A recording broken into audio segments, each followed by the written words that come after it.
Les enchères, c'est 20 à 40% en dessous du prix du marché. Mais ces erreurs transforment une bonne affaire en cauchemar. Voici mon classement des pires erreurs quand tu achètes aux enchères. C'est parti. Ne pas faire de visite. Tu as toujours une date qui est fixée en amont de la journée où va se juger la vente aux enchères. Et aux enchères, eh bien, tu achètes en l'état. Donc, tu n'as pas de recours possible si le bien est une ruine, s'il est squatté, s'il est inondé. La visite, quand elle est possible, c'est ton seul filet de sécurité. Je mets ça dans le S tiers. De ne pas avoir de financement. À la vente aux enchères judiciaires, tu as 45 jours à 60 pour payer. Donc, si ta banque refuse le prêt, tu perds la consignation. C'est 10 à 20% du prix. C'est extrêmement cher et tu es redevable de dommages. Donc, obtiens l'accord de principe avant d'enchérir. Ça aussi, c'est une erreur à ne pas commettre. Je la mets dans le S tiers. Ne pas lire le cahier. Qu'est-ce que c'est ce cahier? C'est le cahier des conditions. Il détaille tout. Servitude, charges impayées, locataire en place, état, diagnostic. C'est un document en général de 30 à 50 pages. Chaque détail compte. Donc tu dois le lire et je mets ça dans le A. Dépasser son budget, l'adrénaline elle est dans la salle. Tu avais fixé 100 000 € max, tu enchéris à 130 000. L'émotion vient annuler ta bonne affaire. Fixe un plafond absolu et ne le dépasse au grand jamais. Je mets ça dans le A. Oubliez les frais. Tu as des frais d'adjudication. Ça peut représenter 10 à 15% du prix en plus du prix d'achat. Les émoluments de l'avocat aussi, les droits d'enregistrement, les frais de publicité. Un bien à 100 000 € te revient en général à 115 000 €. Donc fais bien tes calculs avant, le mets dans le B.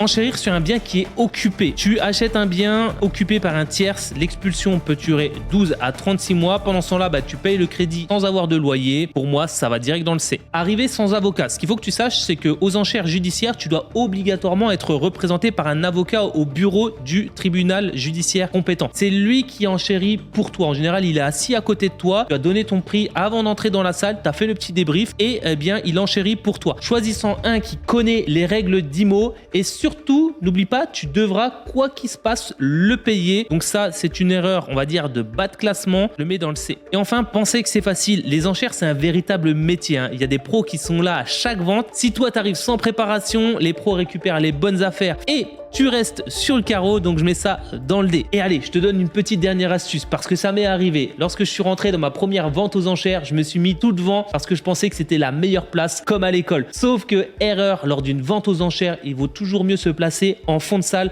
parce que tu vas pouvoir observer qui est encore dans la course à la vente aux enchères. Donc ça, c'est une erreur de débutant, ne jamais se placer devant. Et dis-moi toi en commentaire si tu as déjà acheté aux enchères et surtout, pense à t'abonner.